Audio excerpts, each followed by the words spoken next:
Yes class 9th हम लोगों ने चैप्टर फर्स्ट को अच्छे से कंप्लीट कर लिया और मैं I hope you are all of you completed your question answers of chapter first and you all to send the pics in group whatever you have completed your chapters first comes question answers। तो आज हम लोग chapter seconds की discussion में आए हैं। Chapter second का नाम है आप लोगों का टाइप्स ऑफ हार्डवेयर। तो टाइप्स ऑफ हार्डवेयर के पहले समझते हैं कि what is hardware. A hardware we can see and touch it, that is hardware. क्या है?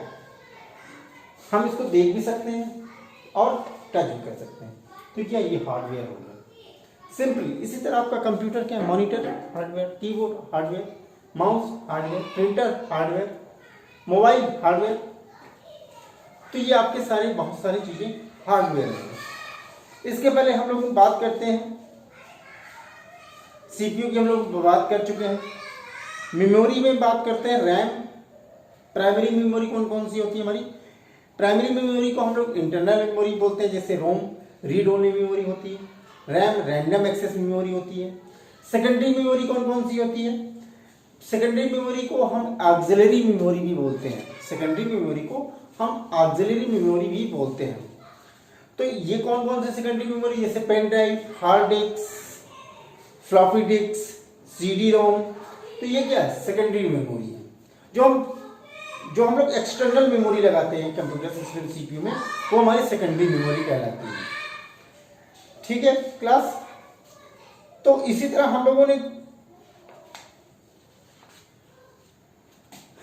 आप लोगों ने ये देखिए टेबल 2.1 है आपके पेज नंबर 26 में।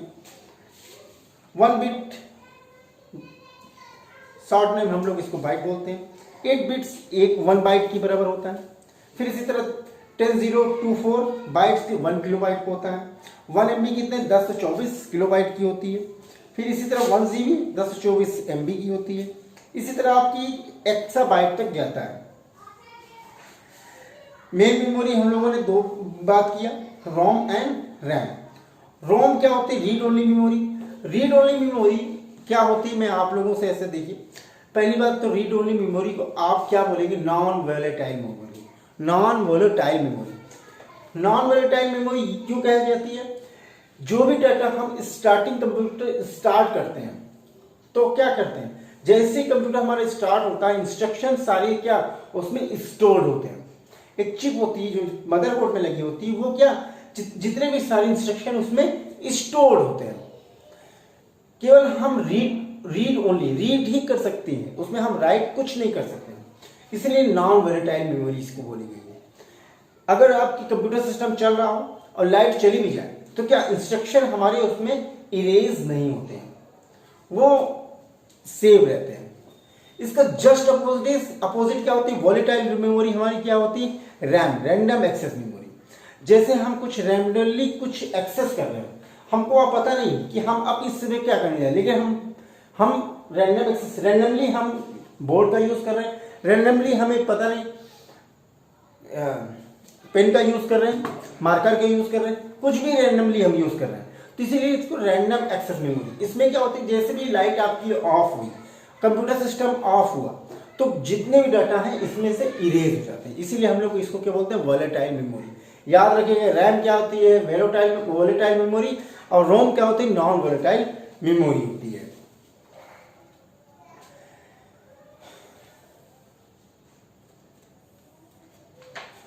फिर इसी तरह storage device, secondary device memory कौन कौन सी होती है? फ्लॉपी डिस्क जानते हैं आप लोग। फ्लॉपी डिस्क, हार्ड डिस्क जो आपके सीपीयू में लगी रहती है, हार्ड डिस्क जो डाटा को स्टोर करती है। फिर होती है सीडी भी होती है। सीडी आप लोग जानते हैं, सीडी रोम भी जानते हैं। ये क्या है? ये ऐसे गोल ऐसा होता है, इसमें सेक्टर डिवाइस होता है। क्या ये क्या कहते हैं? ये आपकी मैग्नेटिक टेप कहलाती है, मैग्नेटिक स्ट्रिप्स। ये मैग्नेटिक स्ट्रिप्स हैं जिसमें जहां हमारे डाटा स्टोर होते हैं। डाटा क्या स्टोर होते हैं इस मैग्नेटिक स्ट्रिप में, डाटा हमारे स्टोर होते हैं इसमें। और छोटे छोटे टिनी डॉट्स भी होते हैं मैग्नेटिक स्ट्रिप के, जो हमको दिखते नहीं, टिनी डॉट्स जो हमको हेल्पफुल करते हैं डाटा स्टोर करने में। ये आपका CD रोम होता है। फ्लॉपी पेन ड्राइव के बारे में आप सभी जानते हैं। पेन ड्राइव को हम क्या बोलते हैं कि फ्लैश ड्राइव ही बोलते हैं। पेन ड्राइव को फ्लैश ड्राइव बोलते हैं। ये हमारी क्या है, सेकेंडरी मेमोरी है। हमारी क्या है, सब सेकेंडरी मेमोरी है।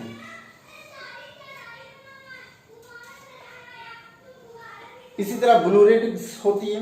मेमोरी स्टिक्स, मेमोरी स्टिक्स का मतलब क्या, जो आप छोटी छोटी चिप यूज करते हैं, जैसे सैंडिक्स है, बहुत सारी हैं इसमें मार्केट में अवेलेबल हैं।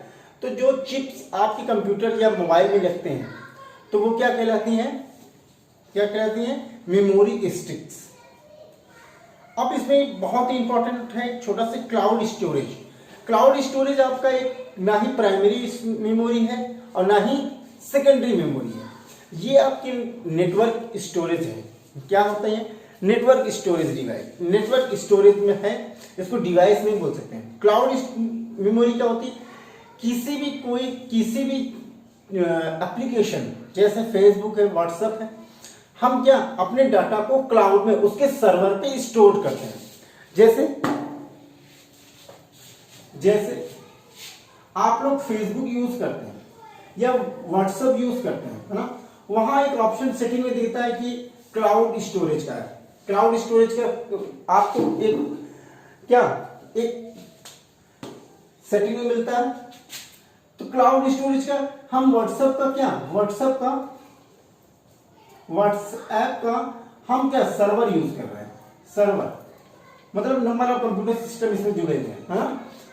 तो क्या यहां पर क्लाउड की गया है, जो भी डाटा है वो व्हाट्सएप की सर्वर पे स्टोर होगा और हम कहीं भी we can sit any corner of the world, we can use it our data with the help of internet, that is called cloud computing or cloud storage. Okay class। फिर input device, input कैसे करते हैं, input हम keyboard से करते हैं, mouse से करते हैं, माइक से इनपुट जाता है। स्कैनर भी आपका इनपुट डिवाइस कहलाता है। Touch screen, barcode reader, magnetic strip reader. Magnetic strip reader क्या, जब हम अपने एटीएम को आप देखते नहीं स्क्रैच करते हैं, वो क्या कहलाता है, मैग्नेटिक स्ट्रिप रीडर। उसमें होते हैं OMR, OCR, MICR, light pen, ये मैग्नेटिक स्ट्रिप रीडर कहलाते हैं। तो क्लास इतना ही है। आप इस चैप्टर्स को एक बार जरूर से रीड करिए और जो भी आपके डाउट्स हों वो ग्रुप में आप पूछ सकते हैं, क्लियर कर सकते हैं। Okay class, thank you so much.